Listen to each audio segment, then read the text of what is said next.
टिप्पणी रखना चाहूँगा।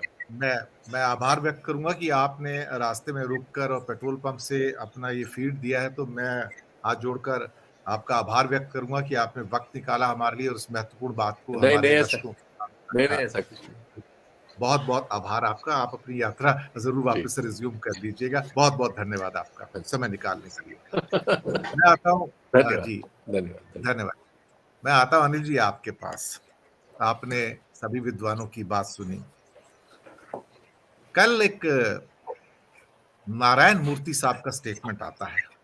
बहुत दिनों बाद स्टेटमेंट आया है। वैसे तो दिल्ली के बारे में उन्होंने एक स्टेटमेंट परसों ही दिया था कि it's one of the most indisciplined city और ट्रैफिक वायलेशन के संदर्भ में कहा था, लेकिन कहा था कि जो लोग 1 मिनट के लिए ट्रैफिक लाइट पे नहीं रुक सकते हैं, वो दुनिया में पैसा कमाने के लिए किसी को भी कुचल कर आगे निकल जाएँगे। वो परवाह नहीं करेंगे। वही नारायण मूर्ति आज एक नया स्टेटमेंट देते हैं और कहते हैं कि बहुत सारे कारोबारी इस समय भारत में कंफर्टेबल महसूस नहीं कर रहे हैं और शायद हो सकता है छोड़ के भी चले जाएं। व्यवस्था ईमानदार नहीं है उनके प्रति। ये शब्द बहुत शॉर्ट में उन्होंने यूज करके छोड़ दिया। आप सोचिए उसके अंदर बहुत कुछ कह गए हैं कि व्यवस्था के अंदर जो ईमानदारी चाहिए वो ईमानदारी नहीं है। मुझे लगता है कि जब नारायण मूर्ति जैसे व्यक्ति जिनकी बहुत इज्जत है, पूरे दुनिया में इज्जत है अपनी साफगोई के लिए, ईमानदारी के लिए, सच्चाई के लिए और जिस बुनियाद पर उन्होंने इन्फोसिस को खड़ा किया था, ये अपने आप में हमारे आज के लोकतंत्र के बारे में अनिल जी बहुत कुछ कह देती है। लेकिन इस विषय के ऊपर और जो इन्होंने कहा, मैं आपकी जो टिप्पणी सुनना चाहूंगा। आप दर्शकों से जो भी कहना चाहें, please feel free. Dinesh ji, देखिए ऐसा है कि हमारे देश में हजारों सालों से डेमोक्रेसी नहीं रही। जो भी इतिहास है 4-5 हजार साल का, बीच बीच में कुछ लोग कहते हैं जी फलां वक्त में फलां राजा के समय में थोड़ी गणतंत्र बन गया था देश, लेकिन मोटे तौर पे इस देश में कभी डेमोक्रेसी नहीं रही। और जिसके हाथ में तलवार थी, जिसके पास ताकत थी, उसने मनमानी की, तानाशाह था, वो जो चाहे करता था और अपनी चलाता था, कोई कानून और नियम नहीं थे। और इस देश में हजारों साल तक एक मनुवादी ब्राह्मणवादी जाति व्यवस्था भी रही, जिसमें जिस जाति में जिसने जन्म ले लिया अगर बाय एक्सीडेंट ऑफ बर्थ, तो उसको फिर जिंदगी भर उसी जाति का काम करना है। मैला उठाना है तो मैला ही उठाना है, चाहे वो कितना ही मेरिटोरियस क्यों ना हो। अगर उसको मरे हुए जानवर की खाल उधेड़नी है, उसकी जाति में उसने ऐसे जन्म ले लिया, तो चाहे उसमें कितनी मेरिट्स हो, कितने गुण हो, वो वही काम के लिए मजबूर था और ना करे तो उसको कोड़े मारे जाते थे। आज भी होता है कहीं कहीं। तो बाबा साहब अम्बेडकर जब संविधान बना, उन्होंने एक बात कही थी कि आज एक बहुत बड़ा काम होने जा रहा है कि पॉलिटिकली एक इक्वलिटी आने जा रही है। राजनीतिक तौर पे हम सब लोग समान होने जा रहे हैं, लेकिन सामाजिक विषमता और आर्थिक विषमता ये जब तक रहेगी तब तक ये जो डेमोक्रेसी है ये खतरे में रहेगी। क्योंकि जो लोग आर्थिक विषमता का शिकार होंगे, जो लोग सामाजिक विषमता का शिकार होंगे, वो कब तक इस डेमोक्रेसी में विश्वास करेंगे। दूसरी बात, आज हम कहने को तो डेमोक्रेसी है, लेकिन आप एक चीज बताइए कि इलेक्शन कमीशन आपको अलाउ करता है कि आप 95 लाख रुपए, अगर आप चुनाव लड़ रहे हैं तो 95 लाख रुपए आप खर्च कर सकते हैं। जबकि एक औसत, मैं गरीब की बात नहीं कर रहा, औसत भारतीय की जो परिवार की आय है वो 20 से 25 हजार रुपए महीना है। तो ऐसी स्थिति में कौन चुनाव लड़ सकता है?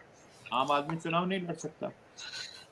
खैर, अब ये डेमोक्रेसी बन गई, ये चुनाव होने लग गए, तो इसका मतलब ये नहीं है कि ये जो लोग चुन के आते हैं ये हमारे मालिक बन गए, ये नए बादशाह बन गए, ये नए तानाशाह बन गए।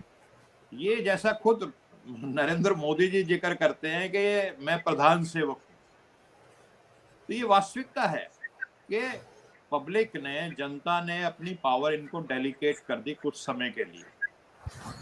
और वो समय भी, अगर आप जयप्रकाश नारायण जी का वो आप उनकी बातें सुने, जो 1977 में अप्रैल में उनका एक लेख भी इंडियन एक्सप्रेस में छपा था, राइट टू रिकॉल वाला, उन्होंने कहा था कि हालांकि संविधान में ये चीज नहीं है कि हम किसी रिप्रेजेंटेटिव को रिकॉल कर सकें, but this is an unwritten law.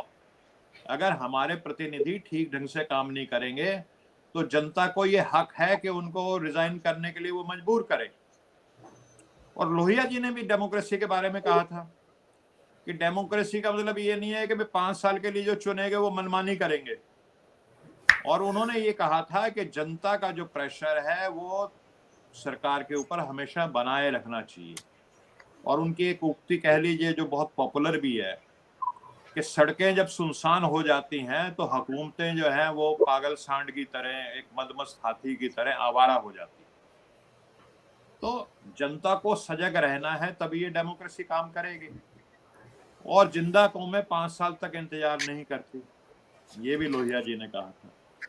तो डेमोक्रेसी के लिए भारत एक तरह से मैं तो ये कहूंगा कि शैशव अवस्था में है, एक शुरुआत है, धीरे धीरे मैच्योर होना है। बीच में एक इमरजेंसी का कॉल आया, तो उस कॉल में हमने काफी कुछ सीखा और शायद उसकी वजह से आज के जो भी सरकार है, अगर वो चाहे कि भी मैं इमरजेंसी लगा दूं तो नहीं लगाना चाहेगी, क्योंकि एक वो कलंक बन गया। तो धीरे धीरे हमारे देश में डेमोक्रेसी का एवोल्यूशन हो रहा है। 1980 का दशक था दिनेश जी, जब ये खालिस्तान का आंदोलन इस देश में चल रहा था। तो जो पार्टी बड़े जोर शोर से कहती थी कि धर्म और राजनीति का घालमेल नहीं होना चाहिए, वो पार्टी भारतीय जनता पार्टी थी। अब मैं इससे आगे कुछ नहीं कहूंगा। सबसे जोर शोर से अटल जी, अडवाणी जी, भारतीय जनता पार्टी इस बात को कहते थे कि धर्म और राजनीति का घालमेल नहीं होना चाहिए। तो डेमोक्रेसी के लिए जो जरूरी चीज है वो है सेकुलरिज्म। जिन देशों में सेकुलरिज्म नहीं, आप उठा के देख लीजिए दुनिया में, अरब देश हैं, आपका अफगानिस्तान है, ईरान है, सऊदी अरेबिया, जहां सेकुलरिज्म नहीं वहां डेमोक्रेसी भी नहीं हो सकती। तो ये एक दूसरे से जुड़ी हुई चीजें हैं। तो असली डेमोक्रेसी वही है जिसका जिक्र महात्मा गांधी ने किया, ग्राम स्वराज्य, कि जहां एक ग्राम सभा और हर डिसीजन जो है वो ग्राम सभा से अनुमति लेकर के, जो डायरेक्ट डेमोक्रेसी जिसको बोलते हैं, पार्टिसिपेटरी, वो उस आदर्श स्थिति को प्राप्त करने की कोशिश होनी चाहिए। वरना हमारे देश में जो हमारे बड़े बड़े जो आजादी की लड़ाई लड़ी जिन लोगों ने, महात्मा गांधी ने जो अवेकनिंग पैदा की आम जनता में कि भाई हमें स्वराज लाना है, तो स्वराज का मतलब कि हर आदमी के बराबर होगा। जो नेताजी सुभाष चंद्र बोस के 26,000 आजाद हिंद फौज के लोग जो शहीद हो गए, जो भगत सिंह ने जिस भारत के लिए अपने फांसी पे चढ़े, चंद्रशेखर आजाद ने गोली खाई, तो उनके सपनों का भारत बनाने के लिए हमारे देश में जागरूक जनता की जरूरत है और लोगों को ज्यादा से ज्यादा जागरूक बनाने की जरूरत है। इस डेमोक्रेसी को मेजोरिटेरियनिज्म या जिसको कहते हैं ना भीड़ तंत्र, वो बनने से रोकना है। डेमोक्रेसी का अर्थ ये नहीं है कि जो मेजोरिटी ने फैसला कर दिया। डेमोक्रेसी में हमेशा कोशिश होती है कि आम सहमति की जाए।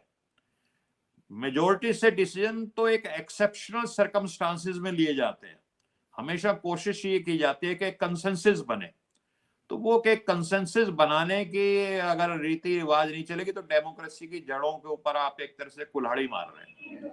और काफी हद तक इस चीज को देखने को मिल रहा है वर्तमान में। जी दिनेश जी। जी